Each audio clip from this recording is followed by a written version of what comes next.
Монголын тамирчид 1964 оноос хойш өвлийн спортын төрлөөр 13 удаа, зуны спортоор 12 удаа оролцож алтан медаль 2, мөнгөн медаль 9, хүрэл медаль 13, паралимпийн наадамд 2004 оноос 3 удаа оролцож алтан медаль 1-ийг хүртсэн амжилт дүүрэн төвхтэй.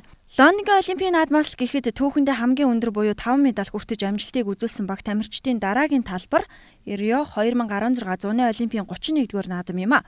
Тэгвэл Монголын үндэсний олимпийн академи, Монголын үндэсний олимпийн хороо, эрүүл мэнд спортын яам хамтран Рио 2016 олимпийн наадамд Монгол улсын баг тамирчдыг бэлтгэх үйл ажиллагаатай холбоотойгоор нэгэн чухал эрдэм шинжилгээний баг хурлыг зохион байгуулсан юм а.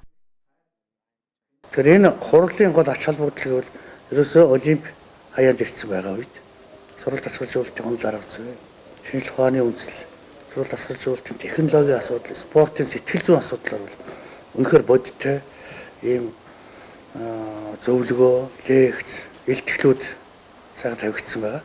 Энэ төр хамгийн гол нь бол Америк нэгдсэн улс, Хятад, Орос улбооны улс, Монголын ийм эрдэмтэн судлаас илтгэлээ тавьсан.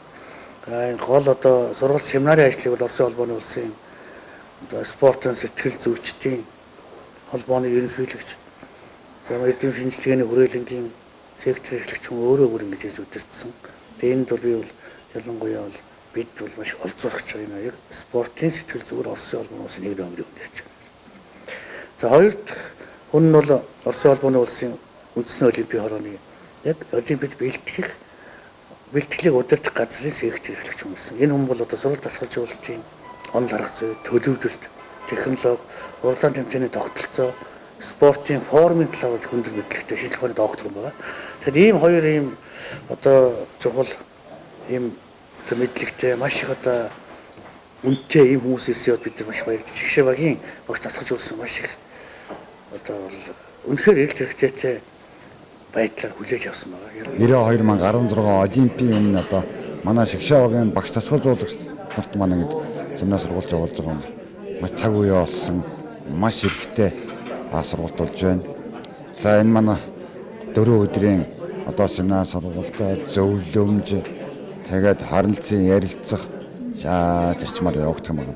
Энд Орос улбооны улсын одоо үндэсний Шигшээ баг дээр ажилладаг, сургууль засварлын төлөв дээр ажилладаг Черкасын гэж доктор профессор ирсэн байгаа.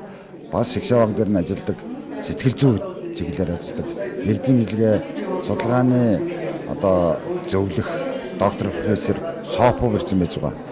За Америк нэгдсэн улсаас яг одоо манай Шигшээ багийн тамирч дасгалжуулагч зэрэгтэй одоо бэлтгэл гэмтлийг урьдчилан сэргийлэхэд юу хийх вэ? Шигшээ багийн эмчнэр гэдэг ямар үүрэгтэй оролцдог вэ? За бэлтгэл гэмтэл байхад тэп болтыг яаж одоо анхан зэснэ тусламж үзүүлж болох вэ? Гэх мэтлэнгийн одоо яг олимп төгсөн цаг үе болсон одоо манай Шигшээ багтын дасгалжуулагч маань одоо маш үнэтэй том одоо сургалтын болж байгаа. Одоогийн байдлаар Монголын тамирчдаас буудлага спортын төрөлд Монгол улсын гавьяа тамирчин Хөдөлмөрийн Баатар Гүндэгмаа олон улсын хэмжээний мансар Нандин Зайнаар албан ёсоор олимпийн эрхээ өргөтлөөд байна. Тэгвэл хөнгө атлетын тамирчин Монгол улсын гавьяа тамирчин Сэрод олимпийн эрхийн болцлоо биелүүлээд байгаа юм. Бразилийн Рио де Жанейро хотод болох 2016 оны олимпийн наадам спортын өндөр амжилт ба бодит хүчин зүйлүүд сэдэвт олон улсын эрдэм шинжилгээний онол практикийн баг хуралд Оросын холбооны улс, Бүгд найрамдах Хятад ард улс, Америк нэгдсэн улс, Монгол зэрэг 10 гаруй орны эрдэмтэд илтгэл тавьж хилэлцүүлэг хийлээ. Энэ арга хэмжээнд Монгол улсын үндэсний Шигшээ багийн дарга болон тамирчин дасгалжуулагч гээд спортын гол төлөөлөл болсон хүмүүс оролцлоо.